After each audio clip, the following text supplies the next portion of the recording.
Il y a plusieurs innovations technologiques dans le projet Temparossa au niveau activité forage puits. Tout d'abord le puits GG2 qui a été fini en 2012 et qui a atteint une profondeur record de 7148 mètres verticaux. C'est un record pour le groupe en termes de profondeur verticale. Suite à GG2 et aux autres puits du projet Temparossa, nous allons mettre en production ces puits avec un système de double pompe qui vont fonctionner en boost mode. Ce sera une première de développer un champ avec deux pompes en boost mode. Qu'est-ce que c'est que deux pompes en boost mode? Ce sont deux pompes électriques que nous descendons dans le puits, l'une alimentant la deuxième afin d'avoir plus de puissance pour amener l'huile de Temparossa à surface. Le réservoir de Temparossa se situe à plus de 4000 mètres de profondeur avec une huile relativement visqueuse de 10 à 24 degrés API. Et donc les systèmes conventionnels qui consistent à descendre deux pompes dans les puits avec une fonctionnant en remplacement de la deuxième ne vont pas suffire pour produire les 10 ou 12 000 barils jour que nous visons pour chacun de ces puits.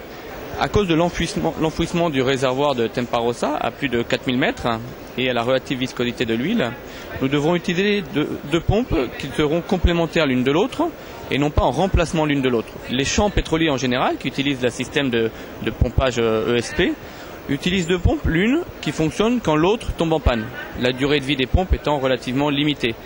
Sur Temparossa, l'innovation est que, afin de produire les 10 à 12 000 barils jour requis pour le projet, les deux pompes devront fonctionner simultanément pour arriver à amener l'huile de Temparossa en surface.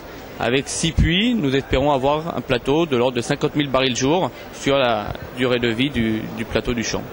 La technologie des doubles pompes, dual pump en anglais, est utilisée dans plusieurs champs dans le monde, mais à chaque fois avec une pompe servant de remplacement pour la deuxième, backup mode. C'est-à-dire quand une pompe tombe en panne, la deuxième la remplace. Sur Temparossa, l'innovation technologique vient du fait que les deux pompes devront fonctionner simultanément afin de débiter les 10 à 12 000 barils jour. Lorsque la pompe tombera en panne, l'une des deux, nous devrons alors amener un rig de workover, changer la compression, remonter les pompes et redescendre deux nouvelles pompes afin de maintenir le débit de 10 à 12 000 barils jour par puits.